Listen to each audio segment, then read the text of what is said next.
CSP in the Northeast region out of King of Prussia, Pennsylvania, Mr. Tyler Park.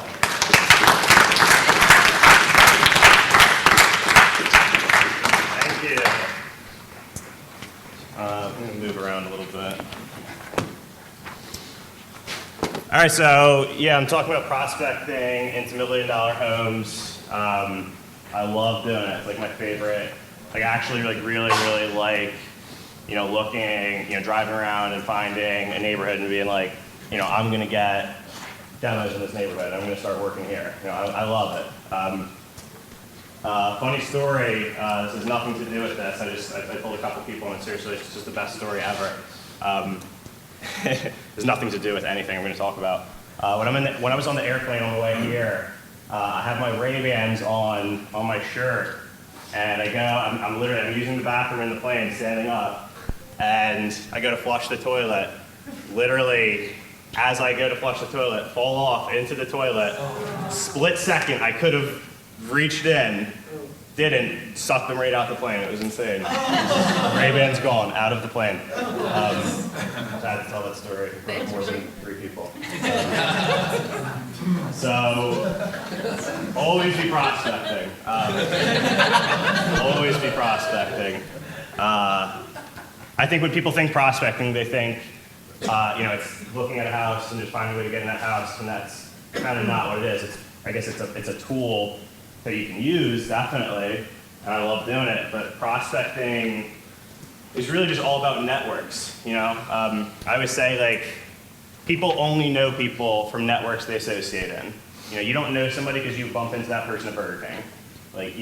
Any single person you know in your life, literally every, 1,000 Facebook friends you have, every single one of them, you know them from a network that you guys both associated in, whether it was going to the same school or being on a soccer team or your parents went to the same school, or you don't just randomly know somebody. You only know them through a network that you guys mutually associated in, or you know people who mutually associated in. So when I think of prospecting into million-dollar homes and seeing the best people, it's really all about just identifying the networks that are going to lead to, it's just identifying the top tier or high status networks. And just finding the best people. And obviously, when I say the best people, I'm not referring to their moral fiber. I'm referring to their wealth. So it's about identifying those. I'm sure there's obviously great people of all wealth levels.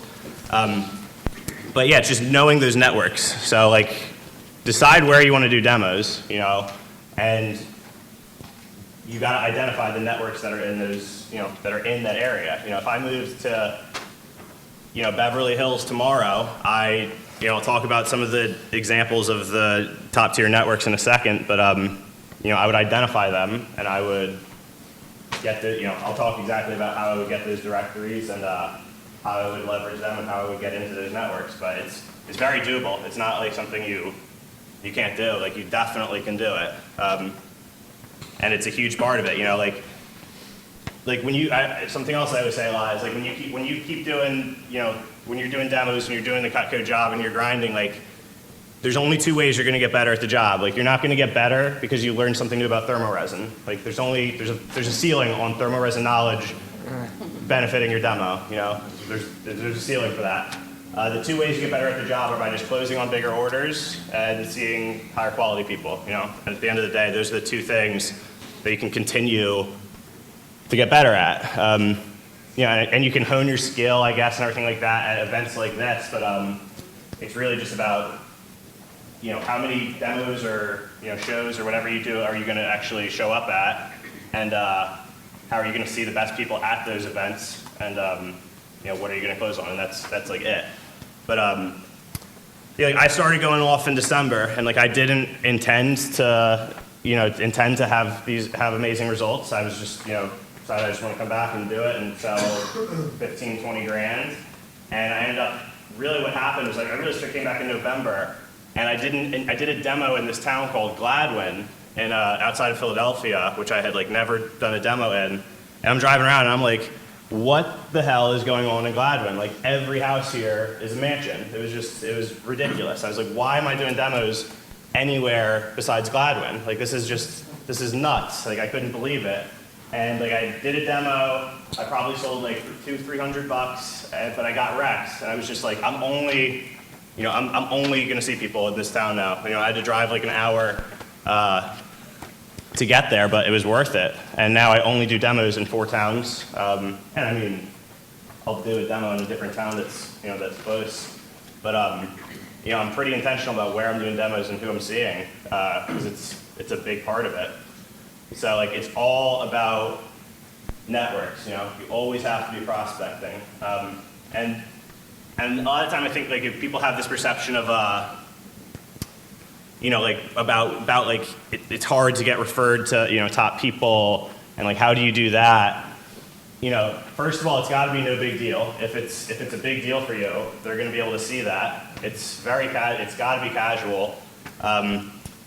And don't be the Girl Scout cookies. People don't want to send the Girl Scout cookies to their friend's house. That's why, that's when people say I don't do that to my friends.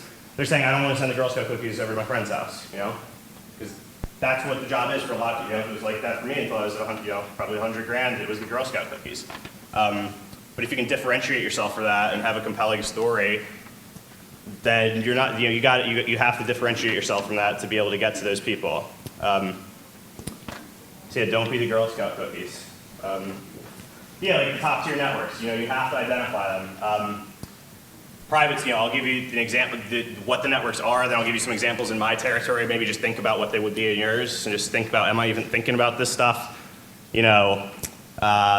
Private schools, in my territory, I have the directories for Haverford, Episcopal, Shipley, Merrick Hebrew, Westtown, Friend Central, all these private schools where people are paying $30,000 a year to go to high school. They can buy some knives.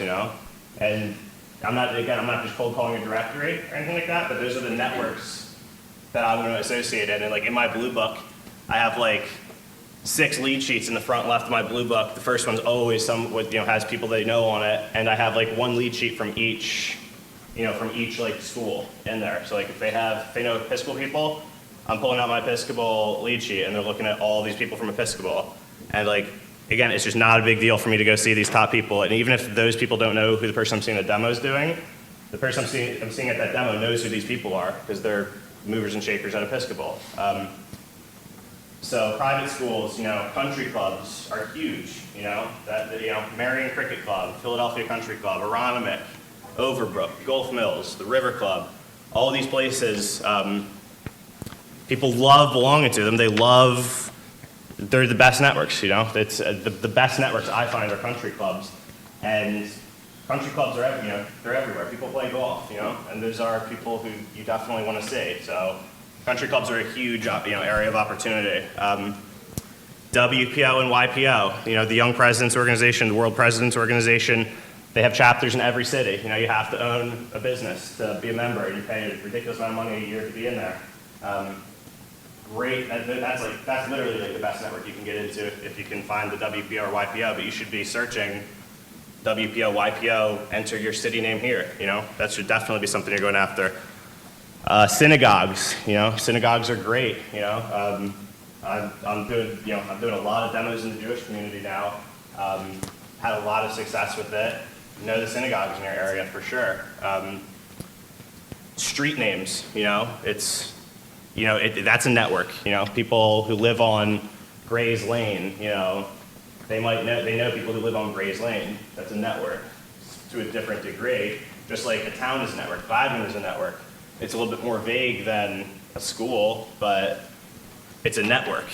Is Gladwin. But street names, like I said, towns, neighborhoods, like neighborhoods that have a name. Like the Harrison Estates, or Knightsbridge, or Fenimore, or Rock Creek, or neighborhoods that have a name, that's a network that you want to be in. So again, just these are examples of networks in my territory. So get creative, if you have hunting clubs, or gardening clubs, or cooking clubs, as long as they have names and they're exclusive, you want to be in that network. Anything that has a name and is exclusive, you're definitely trying to be there.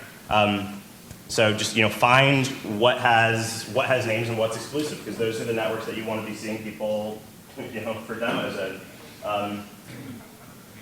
always be prospecting. So difference between, well, I think a lot of people when they think prospecting too, there's a difference between qualifying your leads and prospecting your lead list before it even gets, before it's even created. Like if you're qualifying, when I think qualifying leads, I think, when I'm thinking qualifying leads, I think you get your lead list and you say who likes to cook, who likes nice, if you were me and you were trying to sell 20,000 bucks this week, you'd be the first half of this list that you would go see.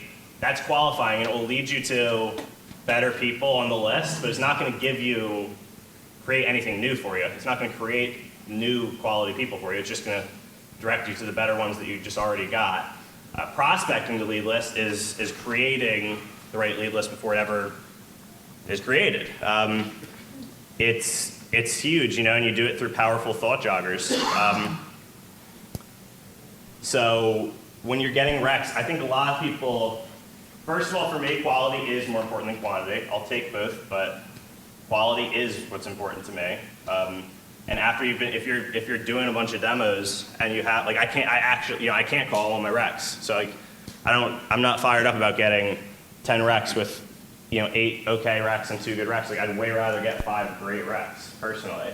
I mean, I'm still going to try and get 10, but quality is more important than quantity to me, like black and white, definitely. And for me, it's all about, customers don't want to give you recs, but once they get the pen writing, it's easy to get recs. It's the same, you don't want to make phone calls.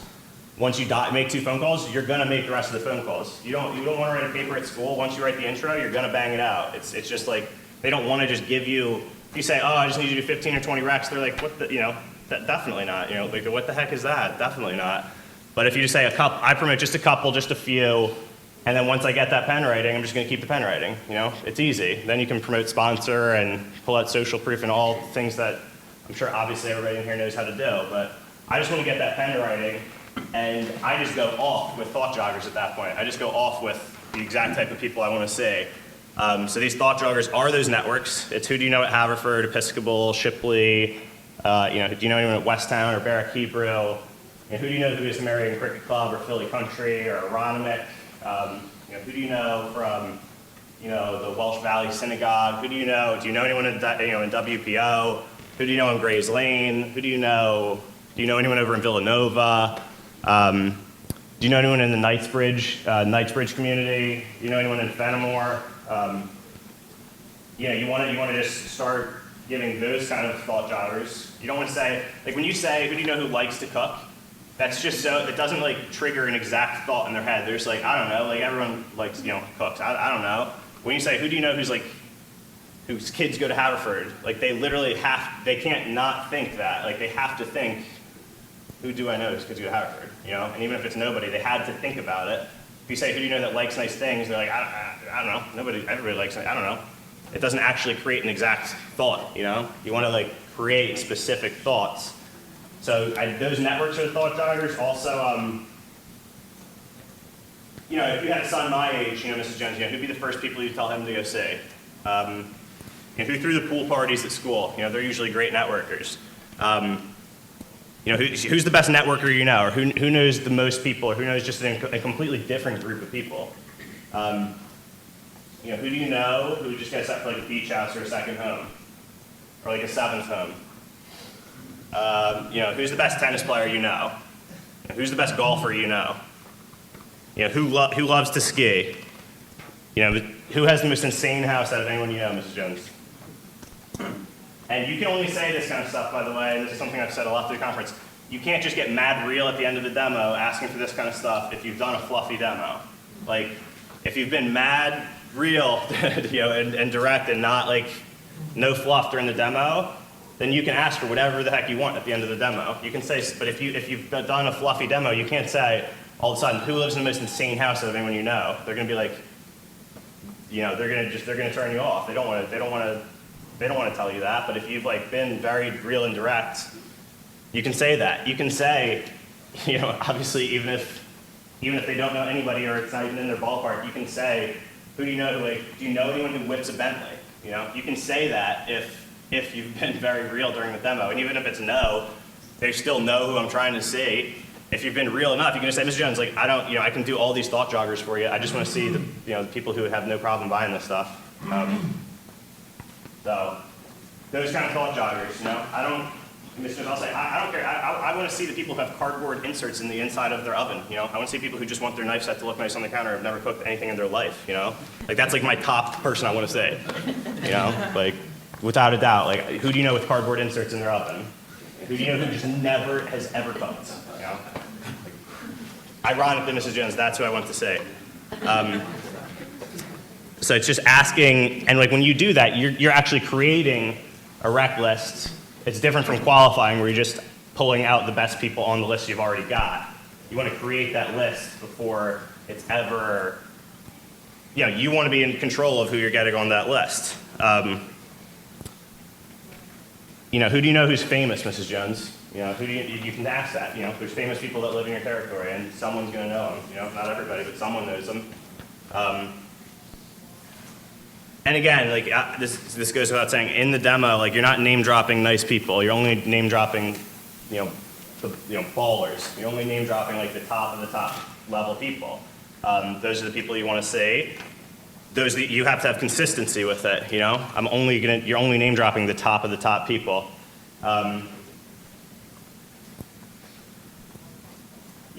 Something I did recently, I have a customers list in my blue book, and it's so like, and this is like Mrs. Jones' favorite part of this whole demo is seriously like after like goal promotion and stuff, I'll be like, yeah, you probably know like all of these people who I've seen anyway, Mrs. Jones, and then they'll literally like rifle through here, and they're like, oh my God, you saw Mrs. Springer, like wow, you are good, like oh, like Shannon bought, no way, and they know like if you're doing demos in a small area, like this is only customers of mine since December, and they're just rifling through, and they're like, oh my God, Jen, and it's like such social proof, and I'm pointing out the ball and people who I sold to there, because those are the people I'm going to have them recommend me to. So again, keep consistency with it throughout. It's pretty basic, It's not rocket science. You just want to see the best people.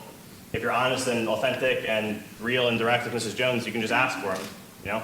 It's easy. But it has to be not a big deal for you. If it's like a big deal, then they can sense that, Like it's not a big deal for me to say, who do you know who's famous around here who I haven't met? Like, and I can say that with straight face and no problem. But yeah, always be prospecting. So again, if I have like a no-show, maybe I'll make phone calls, but I'll probably prospect. I'll probably literally just drive around. This is a whole other part of prospecting kind of, but it's something you should do.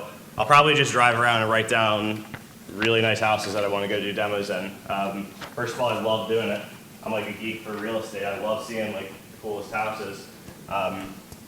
And you can get into those houses, like absolutely. And I'll talk about that in a second.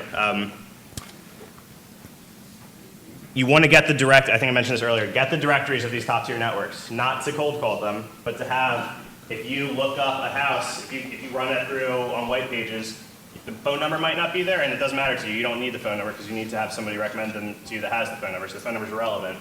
But if you see that name and you have all these directories and they're living in the most insane house on the block, they're probably in one of those networks. They're probably in one of those high school directories or YPO or country club. They're probably in one of them. So I mean, it doesn't take hours to just flip to their, if you're trying to find the Silverbergs, it doesn't take hours to just flip to S and just look and see if they're in any of those directories. And half the time they will be, half the time they won't.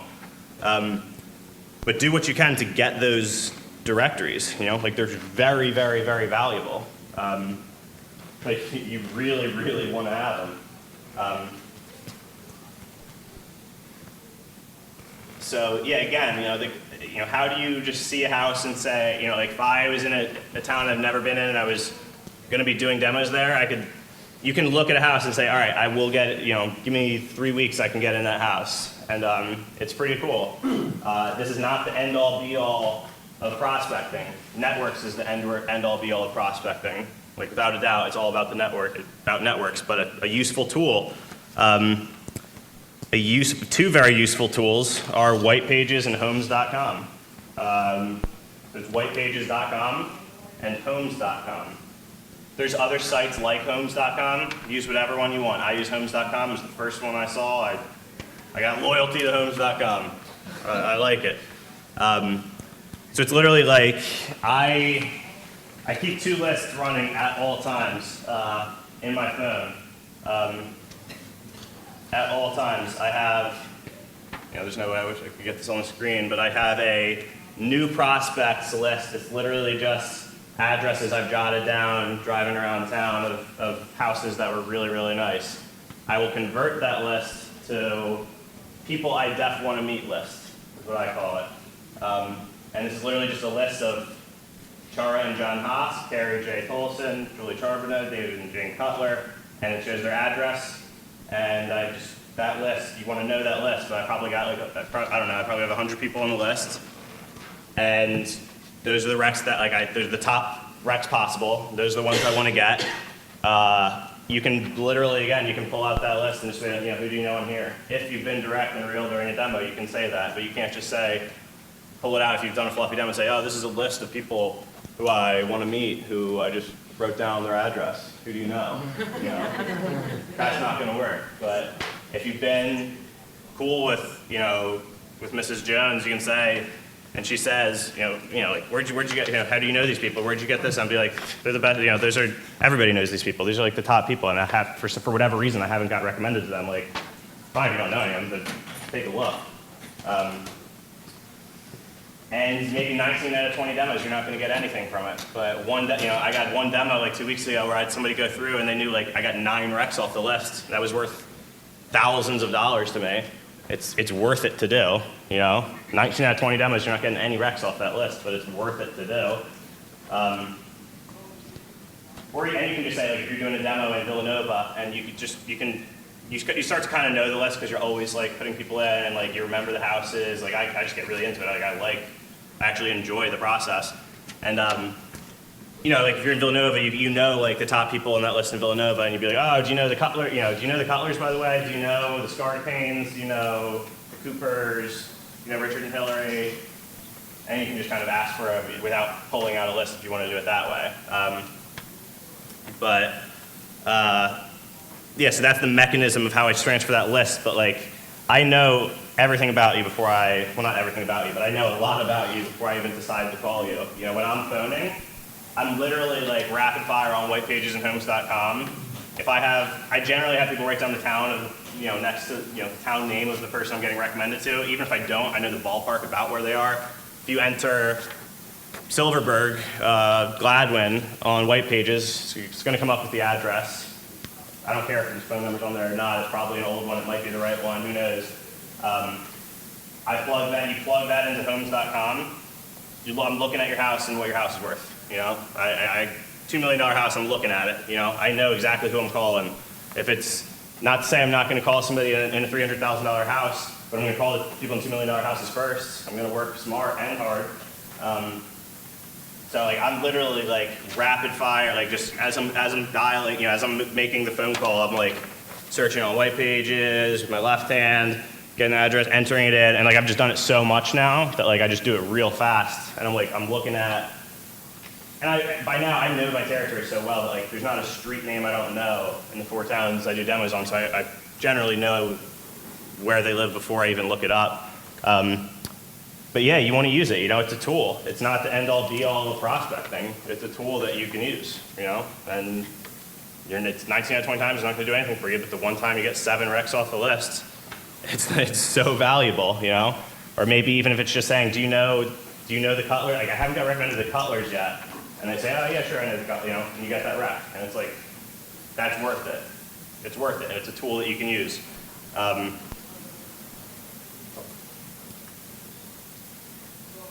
Again, it's another thing too, it's something I've kind of learned the hard way. You don't want to use a weak reference for a strong lead. If you do a demo for somebody who even if they're wealthy, if you do a demo, you can tell you can just tell sometimes people just aren't that cool. You do a demo and you're I'm sure you can tell how much their friends are going to like them when you say, I'm a friend of this person's. They're going to be oh, Victoria. All right. But if you meet that person who's really cool, loves the demo, is fun person to meet, and you say, oh, like I'm Sarah's, did Mrs. Brightling not tell you I was going to be giving you a call? And they're like, oh, Sarah, like, no, you know, what's up? You know, and they clearly, they love Sarah Brightling. You don't want to use, if you know, like, who's on your rec list, like, you've looked it up, you know exactly who they, you know, where they live, they're in an insane house, you might want to hold on to that lead for a little bit and wait till you know somebody else who can confirm that, you know, who says that they know them and get the rec through somebody else, you know? Because I've had, like, a list where I've had a specific example of I did a demo for somebody who, for lack of better words, I did a demo for somebody who sucked. And they gave me 10 recs. And like I had such little success with setting up demos with them because none of these people even liked this person. So they just didn't see me. And and now like I'm probably not gonna get to go over there because I used a weak reference. So you might wanna hold on to those people and use a stronger reference, something to think about. Again, seeing the top people is no big deal. Don't be intimidated. If you don't go see them, a new scrub rep is going to go see them. You know, it might as well be you. Always be prospecting. You are not the Girl Scout cookies. You know, it's a huge part of it is differentiating yourself from that. And yeah, I mean, just decide. You know that you can do it. If you think you're not going to be able to do it, then you won't. You know, and you can do things like I do, you can do things however you want, but it's just, at the very least, identify the networks in your territory that are top tier networks, and start to do that, and stay in those networks. You know, that's the name of the game. You just identify the networks that you want to do demos in, and you stay in those networks, you know? You can see 70% of a network, and have the 30% that don't see you, and that's fine, but like, just find those networks, stay in them, maybe think about starting to write down some addresses and asking for that rec. Do it through the WhitePages and homes.com mechanism if you want. If you don't want to do it, fine. Again, that's a very small part of prospecting. But yeah, that's all I got.